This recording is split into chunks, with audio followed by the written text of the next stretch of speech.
On a bright day in Paris, May 31st, 2025, a powerful gathering took place. Thousands of Cameroonians from all over the world came together, their hearts filled with a shared dream for their homeland. At the center of it all was Maurice Kamto, the leader of the Cameroon Renaissance movement. He stood before the crowd not just as a politician, but as a symbol of hope.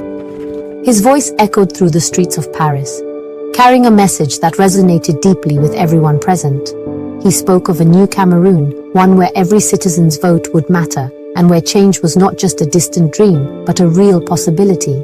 He urged them to prepare for a different future. The energy at the rally was electric, a mixture of excitement and serious determination. People waved flags, sang songs, and listened intently to every word Kamto spoke.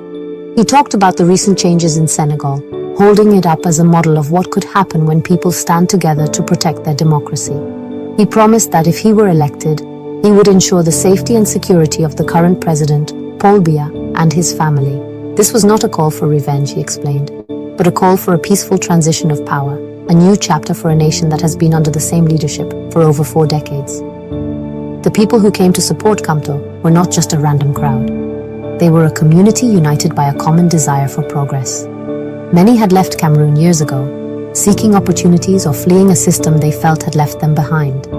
Yet, their love for their country remained strong. They saw in Kamto a leader who understood their frustrations and shared their vision. His words gave them a sense of purpose and a belief that their voices, even from thousands of miles away, could contribute to building a better future for their families and friends back home. The rally was more than a political event. It was a powerful statement. This gathering in Paris sent a clear message back to Cameroon. It showed that the desire for change was not confined to the country's borders, but was a global movement. The diaspora, often seen as disconnected, proved it was deeply engaged and ready to play a role in the nation's destiny. Kamto's speech was a spark, igniting hope in the hearts of many who had grown weary of the political situation. He was not just speaking to the people in Paris. He was speaking to every Cameroonian who yearned for a government that truly represented them, a government that would lead with integrity and justice. When Maurice Kamto returned to Cameroon in early June, the hopeful atmosphere of Paris quickly vanished. Instead of a welcome, he was met with a massive show of force by the government. On June 8th, while he was at his temporary home in Douala, the building was surrounded by a sea of security forces. More than 500 police officers and gendarmes formed a tight perimeter, effectively placing him under house arrest. They had no official court order, no written document to justify their actions. They simply stood there, a silent but intimidating wall, preventing him from leaving to attend a scheduled party meeting. This was the government's answer to his message of hope. The standoff lasted for 2 full days. Kamto, a man of the law, refused to be moved without a formal order. He challenged the authorities to produce a legal document, but none was ever presented. The situation grew tense, with reports of disagreements between the police and the gendarmerie units on how to handle the situation. While he was trapped inside, the government's crackdown extended to his supporters outside. Anyone who tried to gather or show their solidarity was met with force. The streets of Douala, which should have been bustling with daily life, were instead filled with an overwhelming security presence that even disrupted national exams for students. The government's actions were swift and severe. Over 100 members of Kamto's CRM party were arrested during those 2 days. Dozens were injured in the process, and many were detained without clear charges. The party's headquarters was also blocked, with officials claiming the planned meeting was unauthorized, a claim Kamto and his party firmly denied. It was a clear attempt to dismantle his support network and intimidate anyone who dared to challenge the long-standing regime. The message was unmistakable. Dissent would not be tolerated, and the hope stirred in Paris would be crushed on the soil of Cameroon. Finally, on June 9th, after the prolonged siege, Kamto was forcibly taken from the residence. Under a heavy security escort, he was moved against his will to the capital city, Yaoundé. The government-controlled media tried to spin the story, claiming he had left voluntarily, but the reality was clear to anyone watching. This was not a voluntary departure. It was a forced relocation. The government of President Paul Biya, who at 92 has been in power for 42 years, was showing that it would use its full power to control the political narrative and silence its most prominent opponent ahead of the upcoming election. Maurice Kamto's path to the presidency is filled with obstacles that seem designed to keep him out of the race. The challenges are not just about winning votes, they are about even being allowed to run in the first place. According to Cameroonian law, for a person to be a presidential candidate, their political party must have elected representatives in parliament or local council. Because Kamto's party, the CRM, boycotted the last elections to protest the system, they currently have no such representatives. This rule, on its own, could be enough to disqualify him from the 2025 election, making his entire campaign a struggle before it even begins. There is another way for him to run as an independent candidate, but this route is just as difficult. To qualify as an independent, he would need to gather 300 signatures from specific, high-ranking officials, like members of parliament or regional councillors. The vast majority of these officials belong to the ruling party, the very party that sees him as its biggest threat. Getting them to endorse his candidacy would be nearly impossible.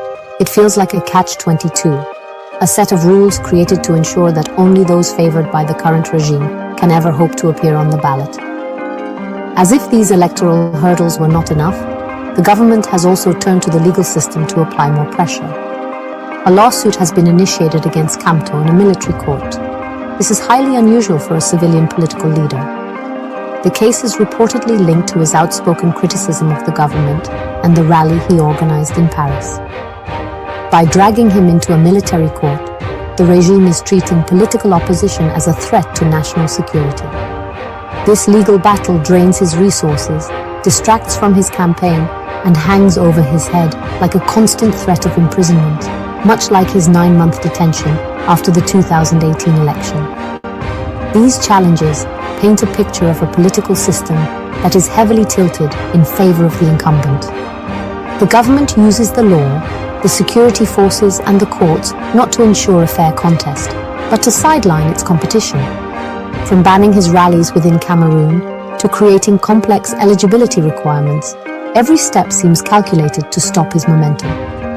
For Kamto and his supporters, the fight for the presidency is not just a political campaign. It is a fight against a system that seems determined to prevent any meaningful change from happening at all. Despite the government's intense pressure, the spirit of the Cameroonian people who want change remains strong. The crackdown in Douala did not silence Kamto's supporters. In many ways, it amplified their voices. The images of the security siege and the news of the arrests spread like wildfire on social media, sparking outrage and solidarity. People inside and outside the country condemned the government's heavy-handed tactics.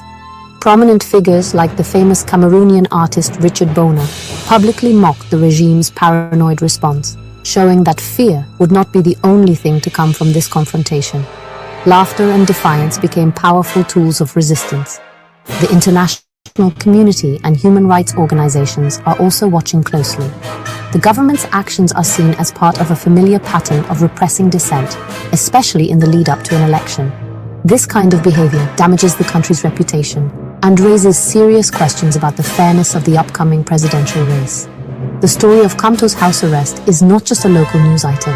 It is a clear signal to the world that democracy in Cameroon is under severe strain. Each act of repression only serves to highlight the urgent need for reform and open political dialogue. For millions of Cameroonians, Maurice Kamto represents more than just a political alternative. He embodies the hope that a different future is possible, a future where the government is accountable to its people, where young people have opportunities, and where justice is not reserved for the powerful. This hope is a powerful force that cannot be easily extinguished by arrests or intimidation. It lives in the conversations in homes, in the messages shared online, and in the quiet determination of ordinary citizens who dream of a better life for their children. This hope is the fuel for peaceful change. Ultimately, the future of Cameroon rests on this very hope. It is the belief that a nation can move forward without violence, through a fair and transparent democratic process. The journey is difficult and the obstacles are immense, but the desire for change is a powerful current running through the country. The story of Maurice Kamto is a reminder that even when faced with overwhelming power, the human spirit's demand for dignity and freedom can be unbreakable. For Cameroon, holding on to that hope is not just an option, it is the essential first step toward building a brighter, more just, and prosperous nation for all.